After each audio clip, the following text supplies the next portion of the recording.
하루 동안 터져나온 소식 중 중요한 내용만 골라 방송하는 나라의 TV. 나라의 TV 운영이 갈수록 어려워지고 있으니 따뜻한 구독료 후원 성원 부탁드리며 방송 시작하겠습니다. 며칠 전 윤석열 후보가 현재 병사들의 월급 수준을 200만 원으로 인상하겠다고 공약했는데요. 이에 이재명이는 윤석열이 공약한 병사 월급 200만 원에 레이스 밟고 임기 내 병사 월급을 최저임금 수준인 200만 원 이상으로 인상하겠다고 대선 배팅을 때렸습니다. 뭐 이 정도면 대선판인지 누름판인지 거의 구분이 안 갈 정도인데요. 아마도 이들은 나라 돈이 곳간에서 철철 넘쳐나는 줄 아나 봅니다. 세상엔 절대 공짜라는 게 없지요. 그래서 국민들이 현명해져야 하는데요. 병사 월급 200만 원 이상 받아 좋아하는 청년들, 훗날 청년 나이 딱지 떼자마자 그 돈 월급에서 바로 세금으로 토해내야 할 겁니다. 정치능인으로 전락해버린 홍준표 의원과 김종인 전 총괄선거대책위원장이 21일 동시에 윤석열 후보와 주변 인사들을 질타했습니다. 홍준표 의원은 가증스럽다며 수위 높은 비판을 했고, 김종인 전 위원장은 윤석열 후보의 부인 김건희 씨를 향해 말을 함부로 한다고 꼬집었습니다. 홍준표 의원은 이날 자신의 페이스북에 글을 올려 소위 공천 요구에 대해 문제의 본질은 국정운영 능력 보완 요청과 처가집필이 엄단 요구에 대한 불쾌감에 있었다고 해야 할 것인데 그것은 비난할 수 없으니 공천 추천을 꼬투리 삼아 윤핵관을 앞세워 나를 구태 정치인으로 모는 것은 참으로 가증스럽다고 말했습니다. 김종인 전 위원장도 이날 윤석열 후보를 향해 불편한 기색을 드러냈습니다. 이날 KBS 라디오에 나온 김종인 전 위원장은 윤석열 후보의 부인 김건희 씨가 자신을 향해 먹을 거 있는 잔치판에 오는 거지라고 말한 것에 대해 그 사람이 말을 너무나 함부로 하다 보니까 그런 얘기를 하지 않았나 이렇게 본다고 말했는데요. 홍준표와 김종인 이 두 사람이 내뱉는 워딩 속내만 봐도 과반수 이상의 국민이 그토록 열망하는 정권 교체보다 자신들의 정치적 입지가 우선이구나라는 느낌이 강하게 드는데요.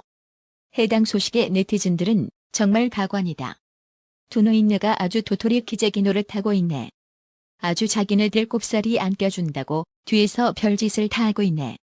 노욕이 너무 심한 애라며 국민들은 니들이 가증스럽다고 생각할 것 같은데 누가 누굴 비판하냐고 힐난했습니다. 여튼 뭐가 짖어도 분명한 건 지금의 윤석열 지지율은 상승세를 타고 있는데요. 프라임경제신문과 미래한국연구소 의뢰로 여론조사 전문기관 피플네트웍스 리서치 PNR이 이달 19일부터 20일까지 이틀간 전국 18세 이상 유권자 1001명을 대상으로 여론조사한 결과 다자 대결에서 윤석열 후보 44.7%, 이재명 35.9%로 두 후보 간 격차는 8.8%포인트였습니다. 윤석열 후보의 지지율은 지난주 PNR 조사 42.2%보다 2.5%포인트 상승했고 이재명은 37.8%에서 1.9%포인트 줄어들며 2주 연속 하락세를 탔습니다. 안철수 후보의 지지율은 8.5%로 직전 조사 10.6%보다 2.1%포인트 내려갔습니다. 더불어 터져버린 당 송영길 대표는 22일 윤석열 후보를 향해 이승만 대통령이 준비도 없이 북진 통일, 멸공 통일을 외치다가 6.25 남침의 핑곗거리만 제공했던 역사의 교훈을 배워야 한다고 허튼 소리를 늘어놨는데요.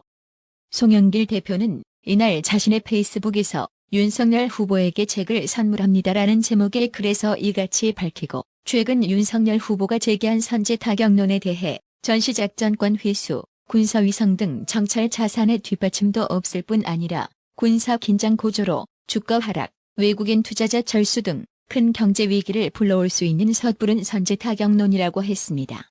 송영길 대표는 북한을 향해서도 레드라인을 절대 넘지 말기를 강력히 촉구한다면서도 전시작전권 회수도 반대하면서 선제 폭격론을 주장하는 국민의힘과 윤석열 후보에게 쿠바 미사일 위기를 다룬 1962년이란 책을 선물로 보내겠다고 했습니다.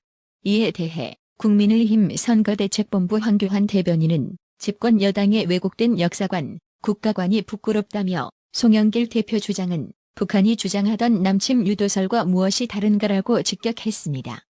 이어 6.25 전쟁 원인을 우리가 제공했다는 식으로 막말을 할 수 있느냐고 질책했습니다. 황교안 대변인은 2020년에도 송영길 대표는 6.25 전쟁에 대해 미소 시나리오설, 남침 유도설 등 음모론을 제기한 바 있다고 했습니다. 또 남북공동연락사무소 폭파 때는 포로 쏘지 않은 게 어디냐며 북한을 두둔했고 미국은 핵을 5,000개나 갖고 있으면서 북한의 핵을 가지지 말라고 강요할 수 있느냐는 발언도 서슴지 않았다고 했습니다. 그러면서 이쯤 되면 송영길 리스크는 민주당 내부만의 문제가 아닌 듯하다며 매번 실언으로 국민 가슴을 후벼 파는 대한민국 리스크가 돼버린 것이라고 했습니다. 들을수록 송영길이의 새치 혓바닥이 기가 막히는데요.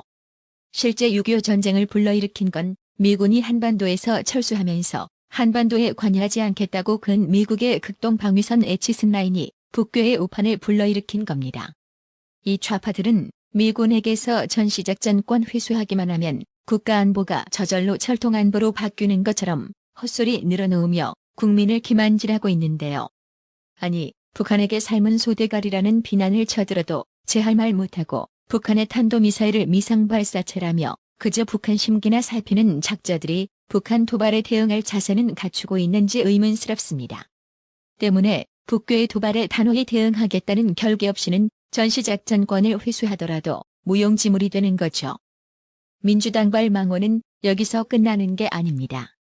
민주당 선거대책위원회 동물권 공동위원장인 우희종 서울대 교수가 이재명 형수 욕설을 성비디오 유포와 비교하며 옹호했습니다.